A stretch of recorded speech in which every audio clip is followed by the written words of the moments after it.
아주 오래전입니다. 십수년 전 아주 대조되는 두 기사를 제가 읽었던 적이 있었습니다. 2011년도 강화도에 있었던 해병대에서 총기 난사 사건이 있었어요. 그때 그 사건에 공범으로 참여했던 한 사람이 이름을 제가 잘 모르겠고 그냥 정이병이라고만 알고 있습니다. 성은 정씨고 이름은 이병입니다. 해안초소에서 복무 중이었습니다. 그런데 총기 사건 공범으로 구속이 되었고 나중에는 대법원에서 징역 10년을 선고받게 됩니다. 이 청년은요 선교사를 꿈꿨던 신학대학교의 학생이었습니다. 신학생이었어요. 신학대학에서 공부하다가 이제 해병대에 지원을 했습니다.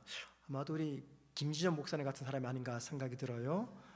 김 목사님이 쓸데없이 특전사를 다녀왔어요. 제가 면접할 때 오래전입니다. 아니 왜 육군도 있고 다 있는데 왜 특전사 갔느냐 그랬더니 신학교 입학할 때부터 선교사를 지망했기 때문에 이왕이면 좀 깡을 키우기 위해서 담력과 대범함을 키우기 위해서 특전사를 갔다 하는 이야기를 들었는데 이 정이병도 그랬는지 모르겠지만 아무튼 신학대학 다니다가 해병대에 지원을 했습니다. 그런데 그의 선임이 있어요. 항상 선임이 문제죠. 선임이 정이병에게 늘 이렇게 말합니다. 병장은 하나님과 동급이다 하면서 정이병의 성경책을 불에 태웠다고 합니다. 그리고 신체 특정 부위를 훼손하겠다고 전투복 지퍼 부위에다가 F킬러를 잔뜩 뿌린 다음에 불을 붙이기도 했습니다. 심지어는 자신의 목과 얼굴에 안티프라미라고 아시죠? 안티프라미를 잔뜩 바르게 하고는 씻지 못하겠다는 거예요. 이 정이병은 살면서 한 번도 이런 적을 겪은 적이 없습니다. 너무 힘든 거예요. 너무너무 고통스럽습니다. 이 가혹행위를 견디다 못해 여러 가지 안 좋은 상상을 많이 하게 되었어요. 그러던 중에 같은 부대에서 자기와 똑같은 일을 당하는 김상병을 만나게 된 겁니다. 이 김상병이 너무나 힘들어서 총기 사건을 내가 저지르겠다라고 이제 공공연하게 이야기를 했고 두 사람이 만난 겁니다. 그러면서 두 사람 사이에 이런 대화가 오가는 거죠. 휴가 때 우리 한번 사고치고 타령하자라고 말이죠. 그리고 이제 날짜를 정했습니다. 사고 당일날 소주 한 병을 마신 다음에 김상병과 함께 범행을 모의하고 또 범행을 저지릅니다. 결국에는 구속이 되어서 2013년 대법원에서 징역 10년을 선고받습니다. 비슷한 시기에 또 다른 한 청년 이야기를 제가 읽었습니다. 여자인데요. 이 여자아이는 2008년 이름이 이승미입니다. 2008년 국제경연요리대회에서 금상을 탑니다. 2009년 세계요리 전시대회에서 역시 금상을 수상합니다. 그녀는 세계적인 요리사가 되겠다는 꿈을 가지고 대학에 진학합니다. 그런데 그녀에게 뜻밖의 일이 찾아옵니다. 아빠가 외동딸이거든요. 자신을 끔찍이 사랑했던 아빠가 급성 간경화 판정을 받습니다. 24시간 안에 간 이식을 하지 않으면 살 가망이 없다라는 이 진단을 받게 됩니다. 이승미 양은 조금 더 망설이지 않고 자신의 간 70%를 떼어서 아빠에게 드립니다. 그런데 문제는 그 다음입니다. 수술하느라 수술비 때문에 빚을 냈는데 그게 한 7천만 원 정도가 됩니다. 외동딸이다 보니까는 아빠 대신 이승미 양이 집에서 가장 노릇을 해야 되는 거예요. 그래서 학교를 그만둡니다. 그리고 학교에다가 사정에서 정말 어렵게 등록금 중 일부를 돌려받습니다. 그리고 180만 원을 만들어서 16년 된 0.5톤 트럭을 삽니다. 이 폐차 직전의 트럭이죠. 그리고 그 트럭으로 이동식 커피점을 시작합니다. 이게 말이 좋아 이동식 커피점이지 일종의 노점상입니다. 커피 노점상. 그러다 보니까 구청 단속 직원들에게 늘 언제나 쫓기게 됩니다. 그런 가운데 이 이승미 이야기가 관한 이 이야기가 그 당시 SNS가 뭐냐면 싸이월드라고, 혹시 아십니까 여러분들? 우리 많이 했죠. 우리 20대 30대 싸이월드 뭔지 아세요? 모르죠? 네, 모를 거예요. 2011년 당시 이 싸이월드를 통해서 이승미 양의 사연이 알려지게 되었고, 많은 네티즌들이 건물 임대료와 카페 설비비를 지원해 줍니다. 그리고 인천에다가 작은 카페를 차리게 되죠. 그러면서 하루 수익금 10만 원이 올랐다 하는 이 이야기가 여러 언론에 보도된 적이 있었습니다. 여러분, 나이가 비슷한 또래의 청년들입니다. 두 사람 모두 역경을 만났습니다. 뜻하지 않은 위기 앞에 서게 된 것이죠. 그런데 그 역경을 대하는 태도와 그 역경을 극복하는 방법은 각각 달랐습니다. 무엇이 두 사람의 차이일까요? 김주환 교수는 회복 탄력성의 문제다라고 말합니다. 회복 탄력성. 제가 지난 주일날 회복 탄력성이란 이렇게 말씀드렸습니다. 역경을 극복하는 힘으로써 우리가 만나는 크고 작은 역경과 시련과 어려움을 만났을 때 그것들을 도약의 발판으로 삼는 마음의 근육이다 말씀드렸습니다. 마음의 근육. 한마디로 회복 탄력성이란 어려움을 극복하는 삶의 태도다라는 거죠. 여러분, 스프링 아시죠? 스프링을 꽉 눌렀다가 손을 떼면 어떻게 됩니까? 이게 찌그러집니까? 원상태로 펴집니까? 모르세요? 다시 펴지죠? 예, 원상태로 펴집니다. 이거를 회복 탄력성이다라고 말해요. 그런데 이 회복 탄력성은요, 심리학에서 쓰여지는 용어였습니다. 주로 시련이나 고난을 이겨내는 이 긍정적인 힘, 이거를 회복 탄력성이라고 말합니다. 그리고 회복 탄력성이 높으려면 세 가지가 높아야 된대요. 첫째, 자기 조절 능력이 높아야 된다. 요건 제가 잠시 뒤에 말씀드릴게요. 둘째, 대인관계 능력이 높아야 된다. 이 대인관계란 다른 거 아닙니다. 소통의 능력, 공감의 능력. 세 번째, 긍정성이 높아야 된다. 자화성, 자신에 대해서 낙관적으로 생각해야 된다, 이거죠. 그 다음에 생활 속에서 만족을 느껴야 되고, 그 다음에 감사의 삶이 있어야 된다. 이게 긍정성입니다. 자기 조절 능력, 대인관계 능력, 그리고 긍정성. 이 세 가지가 있어야, 높아야 회복 탄력성이 높다라고 말해요. 자, 그 중에 첫 번째 자기 조절 능력은요, 크게 세 가지로 구성이 됩니다. 감정 조절 능력, 그 다음에 충동 통제 능력, 셋째는 원인 분석 능력. 이 세 가지가 높아야 결국 자기 조절 능력이 높다. 그래야지 그렇지 못한 사람보다도 회복 탄력성이 높다, 그 말입니다. 위기를 당할 때 자기 조절 능력을 상실해버리면요, 어떻게 될까요? 감정을 통제 못합니다. 그러면요, 아주 작은 일에도 두려움에 휩싸이게 됩니다. 또는 충동 통제력을 상실해버려요. 그럼 어떻게 됩니까? 충동을 억제하지 못하고 실수합니다. 낙심하고 포기하고 회피합니다. 보세요, 이 정의병은요, 위기를 만났습니다. 그 위기 앞에서 뭐가 약했습니까? 자기 조절 능력이 약한 거예요. 즉 다른 말로 말하면 감정 조절 능력, 충동 통제 능력, 원인 분석 능력, 이런 것들이 약한 거예요. 자, 그러다 보니까는 자기 앞에 놓인 위기 앞에서 두려워하면서 인생을 포기한 겁니다. 하지만 반대로 이승명은 어때요? 위기 앞에서 자기 조절 능력을 가지고 있어요. 그래서 두려워하지 않습니다. 오히려 담대하게 위기를 극복합니다. 두 청년의 이야기가 뭘 보여주냐면요, 회복 탄력성의 유무에 따라서 상반되는 결과의 모습을 보여준다는 겁니다. 여러분, 제가 마지막 금요 시간 설교 시간에 영적 침체에 관한 말씀을 드리다가 이런 말씀 드렸어요. 다음에는 영적 침체에 관해서 마지막으로 말씀을 전하겠습니다 라고 말씀을 전했는데 잘 기억하지 못하실 거예요. 영적 회복 능력의 마지막 설교로서 제가 선택한 주제가 바로 이 영적 회복 탄력성입니다. 그런데 이것은 한 번의 설교로 되지 않습니다. 영적 침체의 마지막 설교인데 좀 더 길게 나가게 될 거예요. 왜냐하면 영적 침체에서 벗어나려면 회복 탄력성이 높아야 되기 때문이에요. 영적 회복 탄력성이 낮잖아요. 그분은요 영적 침체에 빠져서 벗어나지를 못합니다.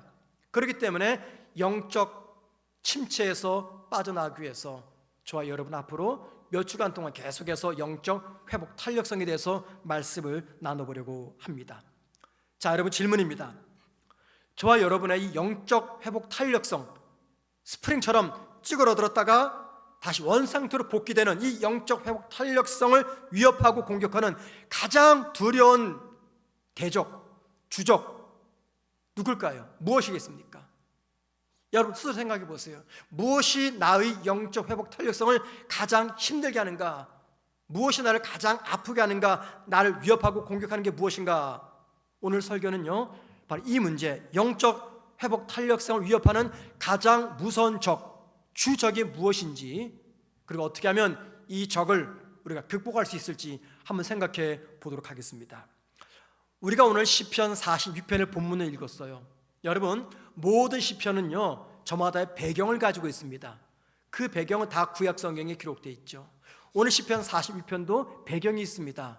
그 배경은 우리가 잘 아는 히스기야 왕이 아수르 18만 5천 명을 만났던 그 사건을 배경으로 하고 있어요. 히스기야 왕 때 아수르의 사네립 왕이 18만 5천 명 대군을 거느리고 예루살렘 성을 공격합니다. 나라 위기죠. 풍전등화의 위기죠. 그 위기 앞에서 히스기야가 어떤 반응을 보였습니까?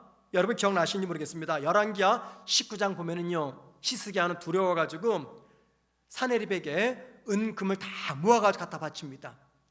그것도 부족해가지고 성전의 문, 기둥에 박혀있는 모든 금을 다 뜯어내요. 그래도 마음이 불안한 겁니다. 그래서 누굴 찾아갑니까? 애굽을 찾아가요. 도와달라고. 그런데 애굽이 거절합니다. 당연히 거절하죠. 하나님께서 모든 것들을 주관하셨기 때문에 더 이상 길이 없는 겁니다. 여러분 아수르는요 주전 722년 남쪽 유다, 그러니까는 히스기야가 왕으로 있는 남쪽 유다를 침공하기 전에 먼저 북쪽 이스라엘을 다 점령해 버렸어요. 그래서 북쪽 이스라엘은 다 망하고 말았습니다. 그리고 나서 이제 남쪽 유다를 공격한 거예요. 북쪽 이스라엘이 아수르에 의해서 패망할 때만 하더라도 히스기야는요 아수르를 두려워하지 않았습니다. 여러분 잘 아시는 대로 히스기야는 종교개혁을 일으켰어요. 신앙 부흥을 일으켰습니다. 성전을 정화했어요. 모든 우상을 다 타파했습니다. 그리고 그동안 중단되었던 유월절을 다시 재개했습니다. 그만큼 믿음의 왕이었어요. 자, 그런데 그랬던 히스기야가 막상 18만 5천 명이라는 대군이 남쪽 유다를 내려와서 예루살렘 성을 포위하니까요 두려움이 그의 마음에 가득 차가지고 질식사로 죽게 된 상황이 되었습니다. 그리고 바로 그 두려움, 18만 5천 명이 가져다주는 그 두려움이 히스기야가 가지고 있었던 영적 회복 탄력성을 파괴하게 된 거죠. 그래서 우리가 이 히스기야 이야기를 통해서 깨닫는 중요한 것이 있습니다. 여러분, 저와 여러분의 영적 회복 탄력성을 위협하고 공격하는 가장 무서운 적, 주적, 그게 바로 두려움이라는 것입니다. 두려움. 이게 무슨 말이냐면 저와 여러분을 하여금 영적 침체에서 벗어나지 못하게 하는 거, 이게 바로 두려움이다 그 말입니다. 그런데 여러분 두려움이 다 나쁜 것일까요? 아닙니다. 두려움에는요 두 종류의 그 두려움이 있어요. 긍정적인 두려움이 있고 부정적인 두려움이 있어요. 자, 긍정적인 두려움은 뭔가 두려움을 품기 때문에 위험과 사고를 피할 수 있는 겁니다. 예를 이겁니다. 수영을 못하는 사람이 물에 대한 두려움이 없으면 어떻게 됩니까? 수영도 못하는데 바다로 나갑니다. 그러면 익사하기 쉬워요. 그런데 수영을 못하는 사람이 물에 대한 두려움이 있으면요 익사당할 일은 없어요. 왜? 바닷가 근처 가지 않을 테니까요. 저는 어릴 때 바닷가 근처를 가지 못했어요. 왜냐하면 저희 친부가 바닷가에서 돌아가셨잖아요. 그러니까 저희 어머님은 절대 제가 해수욕 가는 것을 허락하지 않으셨어요. 그게 이제 공포가 있는 거죠. 예. 여러분, 수영을 못하면서 물을 무서워하지 않는다, 익사당할 가능성이 높습니다. 하지만 수영에 대한 두려움, 그러니까 수영 못한 사람이 물에 대한 두려움이 있으면요, 익사를 피할 수 있습니다. 또한 자동차 사고를 두려워하지 않는 사람들 있죠. 그럼 어떻게 합니까? 과속하는 거죠. 신호 막 무시합니다. 그럼 사고 나는 거예요. 하지만 반대로 자동차 사고를 두려워하는 사람은 어떻게 할까요? 절대 과속하지 않습니다. 신호대기에 칼같이 지킵니다. 음주운전 절대 하지 않습니다. 그러면 사고 당할 확률은요, 거의 없는 거죠. 이처럼 긍정적 두려움은 우리에게 유익을 가져다 줘요. 하지만 반대로요, 이 두려움은요, 부정적인 두려움도 있습니다. 마치 누구와 똑같냐면 여기 아수르의 사네립 왕 앞에 서 있는 히스기야가 가지고 있던 두려움입니다. 여러분, 이 부정적인 두려움은요, 네 가지의 결과, 부정적인 결과를 야기해요. 잘 들어보세요. 첫째, 이 부정적인 두려움은요, 우리의 잠재력을 마비시켜버립니다. 제가 조금 말씀드렸죠. 저희 어머니는 제가 어릴 때 수영장 가는 걸 별로 안 좋아하셨다고. 그래서 제가 수영을 제대로 배웠어요. 그런데 늘 수영을요, 조금 풀장에서, 실내 수영장에서 합니다. 언젠가 바다 수영을 한 적이 있었어요. 그런데 잘하다가 갑자기 밑이 보이지 않는 겁니다. 그리고 발이 바다 땅바닥에 안 닿는 거예요. 순간 저한테 뭐가 밀려왔을까요? 두려움이 확 밀려오는 겁니다. 그러니까요, 손이 안 움직여져요. 다리가 안 움직여집니다. 멀쩡히 수영 잘하다가 갑자기 모든 주변 환경 보니까요, 제가 수영하는 제 이 잠재력, 수영 실력이 마비가 된 거예요. 부정적인 두려움은 우리의 잠재력을 마비시켜버립니다. 또 하나, 부정적인 잠재력은요, 인간관계를 파괴시켜요. 세 번째는 우리의 행복을 방해하고, 네 번째, 우리의 성공을 방해합니다. 이게 부정적인 두려움의 네 가지 특징이에요. 그런데 여러분, 여기 부정적인 두려움 때문에 두려워하는 히스기야에게 이사야 선지자가 뭐라고 말합니까? 볼까요? 열왕기하 19장 6절과 7절. 우리 한번 다 같이, 좀 길지만 여러분 많이 피곤하실 것 같아요. 제가 혼자 읽을게요. 입력이 싫으시죠? 그냥 제가 혼자 읽을게요. 눈으로 잘 보세요. 너는 아수르 왕의 신복에게 들은 바 나를 모욕하는 말 때문에 두려워하지 말라. 히스기야가 두려워했다는 거예요. 그 다음 보세요. 내가 한 영을 그의 속에 두어 그로 소문을 듣고 그의 본국으로 돌아가게 하고 또 그의 본국에서 그에게 칼에 죽게 하리라. 지금 하나님이 히스기야에게 무슨 말하는 겁니까? 쉽게 말 이거예요. 히스기야야, 두려워하지 말라. 걱정하지 말라. 너의 두려움, 너의 걱정은 내가 대신 감당하겠다. 그 이야기입니다. 그 말이잖아요. 그리고 오늘 본문 시편 46편은 이사야의 이 예언처럼 히스기야가 대승한 다음에 기록된 말씀입니다. 자, 그래서 여러분, 오늘 말씀을 통해서 우리가 뭘 볼 수 있냐면은 영적 회복 탄력성을 약화시키는 이 두려움을 내가 어떻게 극복할 수 있을까? 이 답을 찾아볼 수가 있습니다. 여러분, 그 답이 뭡니까? 이겁니다. 우리의 삶에 두려움이 밀려올 때 하나님을 피난처로 삼아서 두려움을 극복하는 겁니다. 이게 목사님 늘 듣던 말인데 뭐 새롭게 말하는 것처럼 말씀하십니까? 그렇죠, 여러분들, 늘 듣던 말이에요. 근데 우리가 종종 있습니다. 오늘 1절 말씀 보세요. 이렇게 말하죠. 하나님은 우리의 피난처시오. 7절에서 야곱의 하나님은 우리의 피난처시라. 11절 맨 마지막에서 야곱의 하나님은 우리의 피난처시라. 46편 1절과 맨 마지막 절 11절 어떻게 시작하고 어떻게 끝냅니까? 하나님은 우리의 피난처시라. 이렇게 말씀을 끝내요. 무슨 말입니까? 두려움이 밀려올 때 하나님을 피난처로 삼아서 두려움을 극복하자, 그 말입니다. 자, 여러분, 우리가 고난을 만날 때 왜 두려울까요? 고난이 찾아옵니다. 시련과 역경이 찾아옵니다. 왜 두려울까요? 제가 재산이 한 1조 원 정도가 있다고 생각해 보십시다. 1조 원. 생각만 해도 정말 너무 신나죠? 근데 제 아들, 딸이 사업하다가 실패해버렸어요. 카페를 하다가 실패했어요. 얘네들이 두려울까요? 두렵지 않을까요? 전혀 안 두려워요. 왜 안 두렵니까? 아빠가 1조 원의 재산이 있는데. 이걸 역으로 생각해 보죠. 우리가 역경을 만나고 시련을 만나면 왜 두려울까요? 왜 두렵습니까? 피할 곳이 없다고 생각하기 때문이에요. 피할 곳이 없다. 그래서 우리가 마지막에 어떤 결론을 선택합니까? 포기합니다. 피할 곳이 없기 때문에. 그런데 여러분, 우리가 어려움 만날 때, 위기 만날 때 하나님이 나의 피난처가 되심을 믿어야 됩니다. 우리는요, 거꾸로예요. 평범할 때는요, 평소에는 잘 믿어요. 하나님이 내 피난처가 되신다. 잘 믿습니다. 그런데 위기 상황에서는요, 이걸 잘 믿으려고 하지 않아요. 히스기야 보세요. 평소에는요, 하나님이 피난처임을 믿었습니다.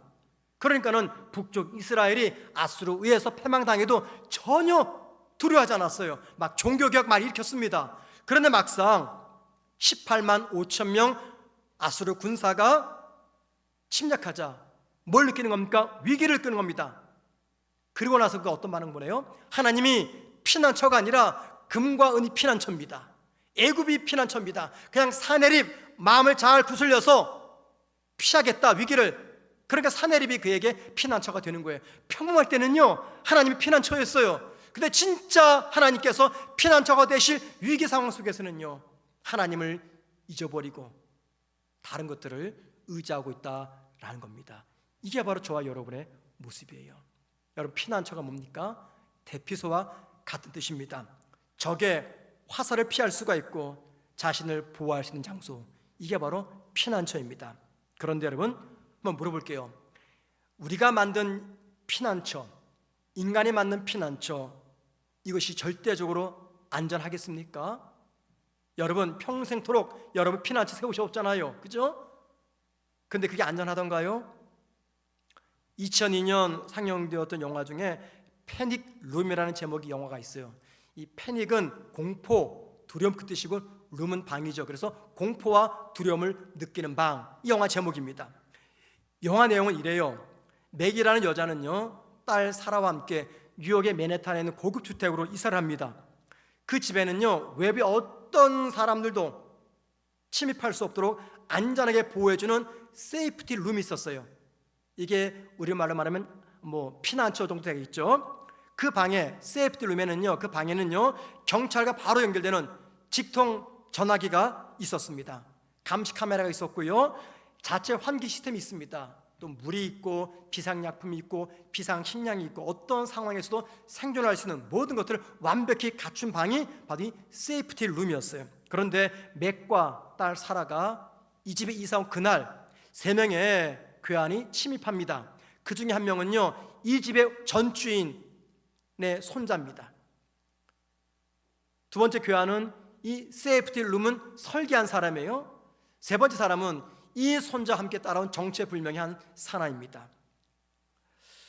이 세이프티 룸에는요, 할아버지의 엄청난 재산이 숨겨져 있었던 거예요.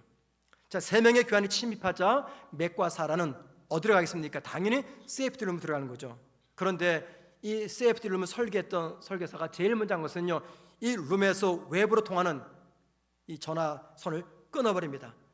연락 가능한 모든 수단들을 다 차단시킵니다. 더더욱이 두 사람은 이 세이프티 룸에 오래 머물 수가 없었어요. 왜냐하면 딸 사라는요, 심한 당뇨병 환자입니다. 또 엄마 맥은요, 폐쇄 공포증이 있는 거예요.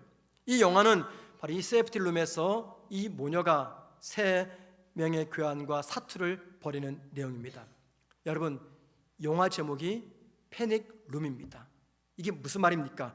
지금 두 모녀는 가장 안전하다라고 만들어진 세이프티 룸에 들어가 있는데 거기서 안전을 느끼지 못하고 공포와 두려움을 느끼고 있는 거예요.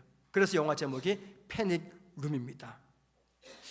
이 영화가 전하는 메시지가 무엇인가 생각해 봅니다. 가장 안전하다는 방이 가장 두렵고 공포스러운 방으로 변한다는 이 역설적인 이야기를 통해서 이 땅 사람들이 꿈꾸는 완전한 안전지대는 존재하지 않는다는 거예요. 여러분, 우리 모두는 정말 열심히 이 세상을 살아갑니다. 대충 살지 않죠. 정말 치열하게 열심히 살아갑니다. 그러면 물어볼게요. 왜 그토록 열심히 살아가십니까? 무슨 이유 때문에 열심히 살아갑니까? 이유는요, 너무나 간단해요. 내 인생의 안전지대를 확보하기 위해서입니다. 그죠, 여러분들? 안전지대를 확보하기 위해서, 쉽게 말해서 세이프티 룸을 확보하기 위해서 아침부터 늦은 저녁 시간까지 열심히 살아갑니다. 돈이 나의 안전지대가 된다 생각해서 열심히 돈을 모읍니다. 명예가 내 안전지대가 된다 생각해서 맡은 바일에 최선을 다합니다.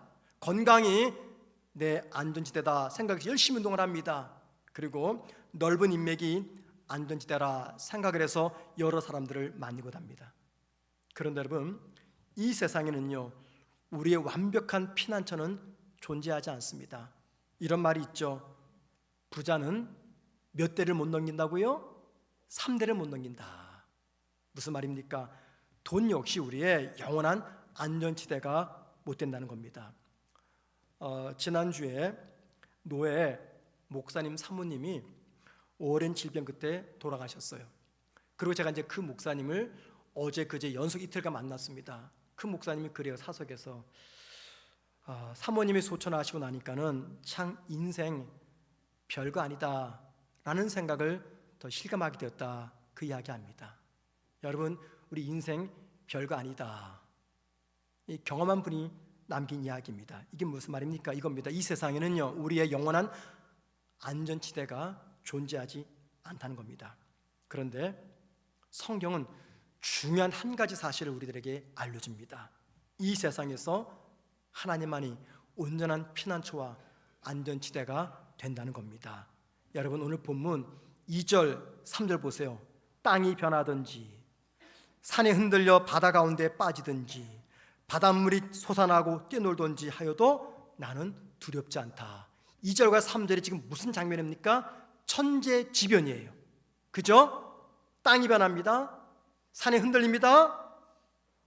바닷물이 높이 솟구칩니다. 그런데 나는 두려워하지 않는다. 인생에 천재지변이 일어나도 나는 두려워하지 않는다. 사업이 흔들려도, 건강의 위협이 찾아와도, 미래가 불투명해도, 앞날이 캄캄해도, 돈이 없어도, 내 힘과 가족의 힘으로 이 문제 해결하지 못해도 나는 절대 두려워하지 않는다. 그 이유가 무엇입니까? 시편은 말합니다. 하나님이 나의 피난처가 되시기 때문이다 라고 말이죠. 윌겐 휠러라는 사람이 있습니다. 독일 사람인데 강연자입니다. 그 사람이 강연하는 그 강연장의 제목이 파워데이예요. 이 파워데이에서 윌겐 윌러가 늑대를 만났을 때 비유를 들면서 두려움의 상대성을 이야기합니다. 우리가 늑대를 만납니다. 그때 느끼는 두려움의 상대성입니다. 자, 저와 여러분이 숲길을 걸어갑니다. 아무도 없는 숲길을 딱 걸어가는데 갑자기 한 50m 앞에 굶주린 늑대 한 마리가 딱 서 있어요. 입을 벌리고. 어떻습니까? 가슴이 털컥 내려앉고 등에서는 식은땀이 흐르기 시작할 겁니다. 만약 이때 우리가 느끼는 이 두려움의 강도를 숫자로 측정한다면요, 1에서 10까지 몇이 될까요? 모두가 다 10이 될 겁니다. 그만큼 우리가 지금 두려워하고 있는 거예요. 그런데 만약에 그때 내 손에 칼이나 혹은 창이 들려 있습니다. 그럼 어떨까요? 한 1 정도가 내려옵니다. 한 9 정도가 될 거예요. 만약 내 옆에 동행자가 있다면 어떨까요? 두려움은요, 한 5나 6으로 내려가게 됩니다. 만약 내 옆에 동행자가 5명 있는데 그 5명 손에 다 칼이 아니라 활이 아니라 총이 들려 있어요. 그리고 옆에 언제든지 비상시기에는요, 도망칠 수 있는 자동차나 오토바이가 있어요. 또는 이 모든 상황을 대처할 수 있는 모든 여건들을 갖추고 있어요. 그럼 어떻게 될까요? 두려움은요, 점점 줄어들게 될 것입니다. 이게 바로 두려움의 상대성이에요. 무슨 말입니까? 이겁니다. 우리 인생에서 방어 수단이 많으면 많아질수록 우리가 가진 두려움은요, 그에 비례해서 점점 줄어든다는 겁니다. 방어 수단이 많아지게 되면. 여러분, 성경은 어떤 이야기입니까? 구속사 이야기죠. 하지만 하나님은 우리의 구원에 관한 이야기만 기록하지 않았습니다. 성경은요, 처음부터 마지막까지 온통 우리의 피난처 되신 하나님께서 우리에게 얼마나 많은 이 방어 수단들을 제공하셨느냐, 이거를 설명하는 책입니다. 여러분, 마가복음 9장 23절에서 예수님께서 이렇게 말씀하셨죠. 할 수 있거든. 무슨 말이냐? 믿는 자에게는 능치 못할 일이 없다. 이게 무슨 말입니까? 나를 믿어라, 하나님 믿어라, 뭐든지 할 수 있다. 마태복음 19장 26절에서 이렇게 말합니다. 사람으로는 할 수 없으되 하나님으로는 다 하실 수 있다. 무슨 말입니까? 성경 곳곳에서 하나님은 나의 산성이시오, 나의 요새시오, 나의 바위시오, 내 피할 그늘이 되신다라고 말합니다. 이게 다 뭡니까? 성경 온통 방어 수단을 이야기합니다. 그 방어 수단이 뭐라고요? 하나님 아버지시다라는 겁니다. 하나님 아버지. 어느 절에서 주지 스님이 있었습니다. 이분이 심심하면 이렇게 입 벌어뜨리며 얘기를 했어요. 누구든지 자기보다 더 큰 것을 먹은 사람이 있으면 이 절에서 가장 값비싼 금, 불상을 내가 주겠다. 이 소문을 듣고요, 별별 사람이 다 와서 자기가 어떤 큰 것을 먹어 다 떠들어 이야기합니다. 한 사람이 이런 얘기를 합니다. 나는 아프리카에 있는 모든 코끼리를 다 삶아 먹었습니다. 그러자 또 한 사람이 와서 말합니다. 나는 중국, 러시아, 미국 땅을 태평양 물에 말아 먹었습니다. 또 사람 말합니다. 모든 태양계와 은하계의 별들을 한꺼번에 프라이팬에 튀겨서 다 볶아 먹었습니다. 그래도 항상 주지 스님이 먹은 것보다는 작은 것이었어요. 여러분, 주지 스님이 뭘 먹었을까요? 주지 스님이 뭘 먹었는지 그 대답은 항상 똑같은 대답이었어요. 뭐였겠습니까? 이겁니다. 나는 그걸 먹은 너를 먹었다. 이게 답이에요. 막 말합니다. 나는 아프리카 모든 코끼리를 다 삶아 먹었습니다. 주지 스님이 말합니다. 나는 그걸 먹은 너를 먹었다. 또 와서 말합니다. 나는 러시아, 중국, 미국 땅을 태평양 물에 말아 먹었습니다. 스님이 말합니다. 나는 그것들을 먹은 너를 먹었다. 사람이 말합니다. 나는 태양계와 은하계 모든 별들을 프라이팬에 튀겨 먹었습니다. 스님 말하죠. 나는 그걸 먹은 너를 먹었다. 우스운 이야기인데 여러분, 중요한 교훈을 줍니다. 주님이 나의 피난처가 되시면요, 주님이 나의 피난처가 되시면 어떤 재앙이 일어나도 우리는 안전합니다. 믿으십니까, 여러분들? 왜 그럴까요? 이유가 있습니다. 주님, 우리의 문제를 주님께 맡기면 그 문제보다 크신 하나님께서 그 문제들을 다 먹어버리기 때문입니다. 왜요? 내가 만난 고난과 삶의 문제가 더 이상 내 문제가 아니라 하나님의 문제가 되기 때문이에요. 왜 그렇습니까? 내가 하나님의 자녀이기 때문입니다. 하나님의 자녀이기 때문에. 사람들이 위기와 역경을 만나면 두려워합니다. 그리고 주어진 일을 포기합니다. 왜 그럴까요? 이유가 있습니다. 자신에게는 그 위기와 역경을 극복할 능력과 힘이 없다고 생각하기 때문이에요. 히스기야가 아수르 군사 18만 5천 명이 몰려오자 왜 두려워했을까요? 남쪽 유대의 힘으로는 18만 5천 명을 대적할 수가 없었기 때문입니다. 능력이 없음을 알았기 때문이에요. 그때 히스기야가 마지막으로 택한 방법, 그게 무엇입니까? 아하스의 충고를 듣고 성전 안으로 들어갑니다. 그리고 힘이 되신 하나님께 부르짖습니다. 그 결과 이 전쟁에서 승리하죠. 왜 그럴까요? 왜 그렇습니까? 그 이유는 하나님이 히스기야의 힘이 되어 주셨기 때문입니다. 하나님은 우리에게 은혜를 주셨는데 그 중에 하나가 뭐냐면 예측 능력입니다. 예측 능력. 이게 뭐냐면 어떤 일의 결과를 미리 우리가 예상하는 능력을 말해요. 이게 예측 능력입니다. 그런데 이 예측 능력이 잘못되면요, 평생 불안과 두려움 속에서 살아가게 됩니다. 예를 들면 이런 겁니다. 이제 다음 주면 내가 큰 수술을 하게 됩니다. 수술 날짜가 잡혀져 있어요. 예약해 놓았습니다. 그런데 내 마음속에 자꾸만 어떤 생각이 드냐면 부정적인 결말을 예측하는 거예요. 만약에 이 수술 잘못되면 나는 평생 침상에서 불행하게 보낼 텐데, 만약에 이 수술이 잘못되면 나는 죽게 될 텐데, 이게 부정적인 예측을 상상합니다. 자, 그렇게 되면 어떻게 됩니까? 수술을 받기 전까지 그 사람은 극심한 두려움에 붙들려 살게 될 겁니다. 그러나 반대로 이렇게 생각하는 거예요. 내가 수술 마치면 다시 건강해질 거야. 등산도 할 수 있고 운동도 할 수 있고 친구도 만날 수도 있어. 뭐든지 다 할 수가 있어.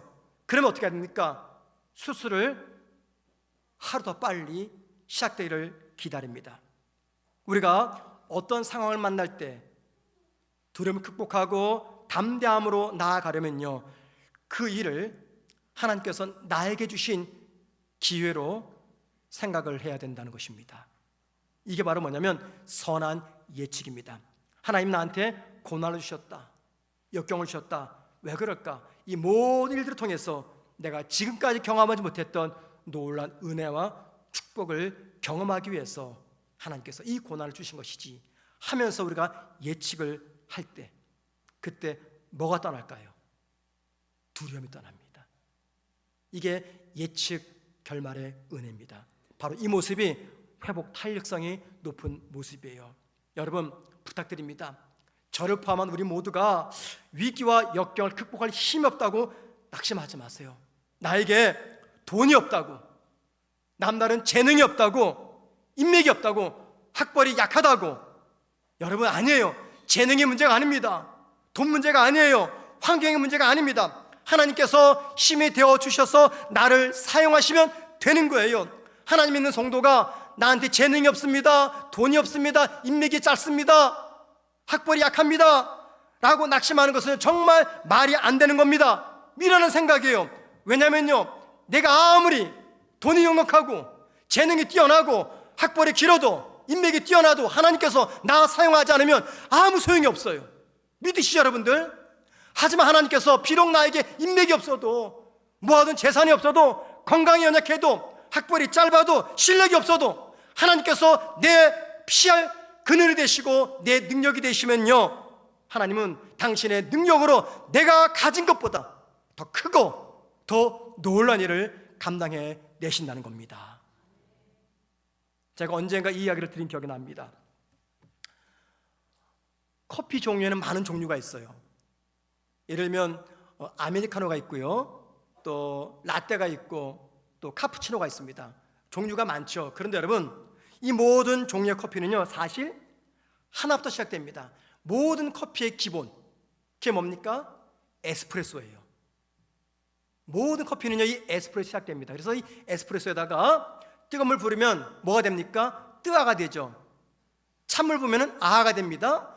여기다가 우유, 따뜻한 우유를 넣으면 뭐가 됩니까? 라떼가 됩니다. 우유 거품과 초콜릿 가루 떨어뜨리면 뭐가 됩니까? 카푸치노가 돼요. 모든 커피가 다 에스프레소 시작이 됩니다. 그래서 이태리 사람들은요 안 마십니다. 그냥 에스프레소만 마셔요. 이게 바로 커피의 기본이에요. 하나님 마치 우리의 삶에 이 에스프레소와 같아요. 어떤 문제 하더라도 하나님께서 그 문제에 섞이게 되면요, 그건 더 이상 문제가 아닙니다. 어떤 아픔이나 하더라도 하나님께서 그 아픔에 개입하시면 그 아픔은 더 이상 아픔이 아닙니다.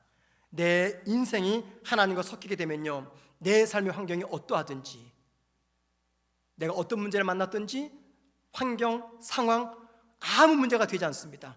왜 그렇습니까? 거기 하나님 계시기 때문에 그곳이 어느 곳이든 그곳은 하나님의 나라가 되는 것입니다. 왜 그럴까요? 내 문제를 그 문제보다 크신 하나님께서 먹어버렸기 때문입니다. 자, 오늘 설교 내용을 한 문장으로 요약합니다. 이겁니다. 만군의 하나님, 능력의 하나님이 나와 함께 하심을 신뢰하십시다. 이 믿음을 붙잡고 사는 분이 바로 영적 회복 탄력성이 높은 성도입니다. 그런 성도가 두려움과 위기의 상황에서도 낙심하지 않고 두려움의 노예가 되지 않게 됩니다. 여러분, 우린 어떤 순간에도 어떤 상황에도 절대 혼자가 아닙니다.